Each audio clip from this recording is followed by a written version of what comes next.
How can you forgive this guy for standing you up and not forgive me for this tiny little thing? I'm putting you out of business.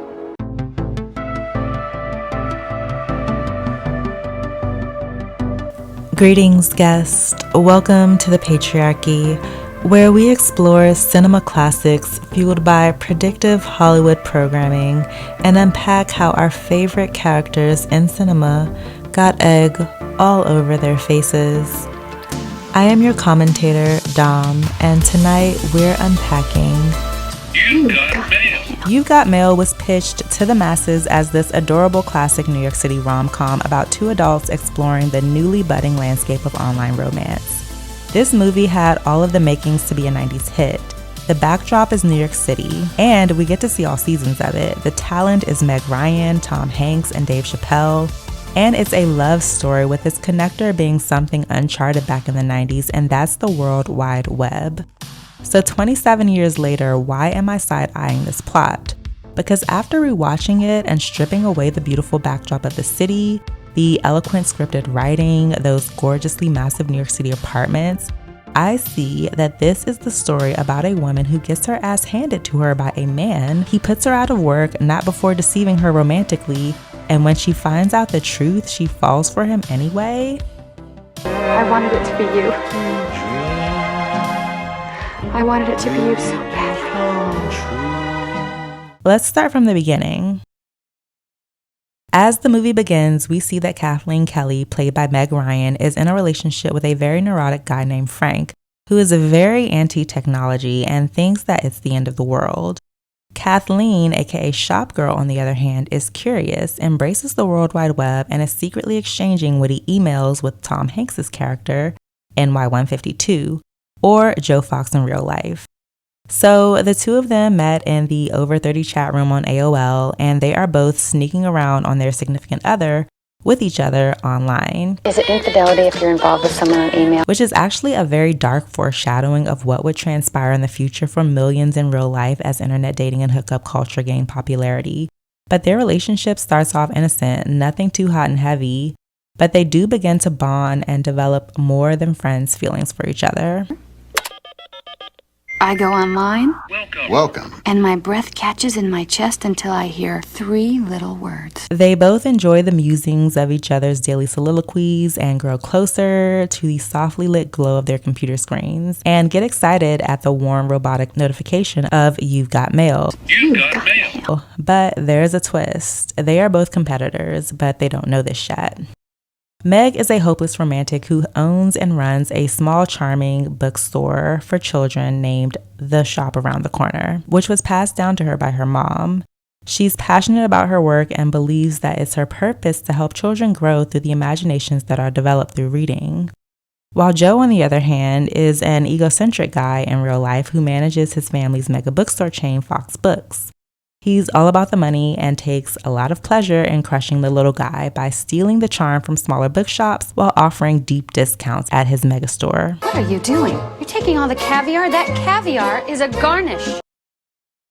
So yes, this is New York City, and we all know it's a dog-eat-dog world. So initially, before he realizes that the shop around the corner, which he is trying to engulf, is actually owned by his online flame, some of his business decisions make some sense, scoping out the competition, taking some of their ideas, all before trying to obliterate them completely. And I think we all know that two similar stores can exist within the same proximity, but not for Joe Fox and Fox Books, for they run on your typical corporate American greed, which is to squeeze out the little guy and take every penny for yourself. So Shop Girl and NY152 are enchanted with each other online, but in real life, when they unknowingly meet each other, not so much. You see, Joe is greedy. He's pompous and egomaniac, belittling, and just an overall smug human being. Joe belittles Kathleen's existence in her own words upon finding out that they are competitors, to which they ironically air out their grievances that night to each other unknowingly online about the exchange that they had in real life. So Kathleen, although initially optimistic that Fox Books won't hurt her business, she starts to worry when sales start slipping, And Joe, or NY152, then advises her in one of their chats to go to the mattresses and fight. That it's not personal, it's business. So after this, she gets her boyfriend Frank, who is a renowned writer for The Observer, to write a piece about her store as a call to save the shop around the corner, which spawns some business for her and some protests against Fox Books, but it's not enough. As her store continues to suffer, Shop Girl finally asks NY152 to meet up in person. And when Joe and his friend go to the restaurant and he looks in the window to see that it's Kathleen Kelly, his competitor, he decides to first blow her off, but then he shows up as Joe Fox, mocking her, kind of antagonizing her. Oh, why are you touching that? What Is this are you a doing? red rose? No, it's a crimson rose. Something you read about in a book, no doubt. Please leave. Please leave, I beg you. And never lets her know that he's the one that she's been talking to online. So when she insults him, calling him nothing but a suit, his hurt little ego leaves her in the restaurant thinking that she's been stood up by NY152.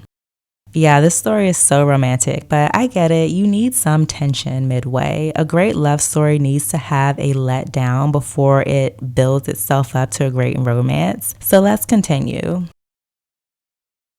Joe Fox's hurt ego marches on, leaving Kathleen feeling ghosted by her online connection. Now, I hope that we can all agree that Kathleen's fatal flaw after all of this is deciding to continue to expel energy towards the situation. After being stood up, Bing delivered a sad, sappy excuse, and she didn't even need this excuse from him as she is so invested at this point that her and her friends are making up excuses as to why he stood her up. But she decides to keep things going with him online when it should have just ended there. She continues to be a listening ear as he breaks up with his girlfriend Patricia and has to move out of his luxury New York apartment and live in one of his luxury boats. Poor him. And in the end, her shop closes after 42 years in business, and all of her dreams die with it. The dream of her passing it on to her own kids, the dream of her mom, and the feeling that she lost her mom all over again. So here's where things get really weird. I mean, the movie, in my opinion, begins to spiral after this. After putting her out of business and out of work, Joe Fox finally decides to show his face. He pops up to her apartment unannounced, sneaks up to her door after she asks him to leave, makes his way in, and she accepts his flowers while trying to usher him out.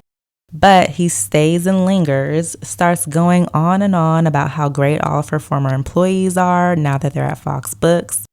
He's nagging her, asking her questions about the guy who stood her up that night, making her feel embarrassed by asking questions that he already knows the answer to. Please leave. Please leave, I beg you. Totally mind-screwing her and manipulates her into encouraging that she asks her online crush, NY152, to meet again. Yes, he manipulated her into asking him out on a date. Then it gets weirder. It's like there are all of these little points throughout the plot, at least 5 of them, where you think that he's finally going to reveal himself as New York 152, but he doesn't. He just keeps the ruse going. This is sociopathic.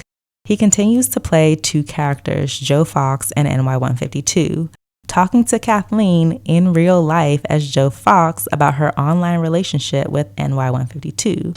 He nailed me. He knew exactly what I was after, which is just, by the way, exactly like him. He did not answer the question, did he? No. Courting her in real life as Joe Fox while giving her dating advice for her online lover, which is him. He's messing with her. That's so romantic, right? Then nearing the end of the film, the most asinine line in movie history is delivered. How can you forgive this guy for standing you up and not forgive me for this tiny little thing? I'm putting you out of business. How could you forgive this guy for standing you up and not forgive me for this tiny little thing like putting you out of business? He says this with a straight face, y'all. Like, sir, those 2 things are not even remotely the same. So literally in the last 2 minutes of the film is when he reveals to her that he is NY152, and she is perplexed. And crazy in love Kathleen responds with, "I wanted it to be you. I wanted it to be you so bad," while crying. be you. I wanted it to be you so bad. Really, Kathleen? After all of the deception, after playing in your face, after he put you out of business, you wanted it to be him? This was such a charming movie, right? I mean, it sure feels that way, but if you remove the fluff, the beautiful backdrops, the thoughtful poetic writings, this movie is kind of sick. But I guess people love a movie about a woman getting her ass handed to her, while the guy shows little guilt or empathy while doing so, then turning around and falling in love with the same man who did it. What are your thoughts? Please share them down below. Hope you had a happy holidays and happy new year. Signing off now, your friend, Dom.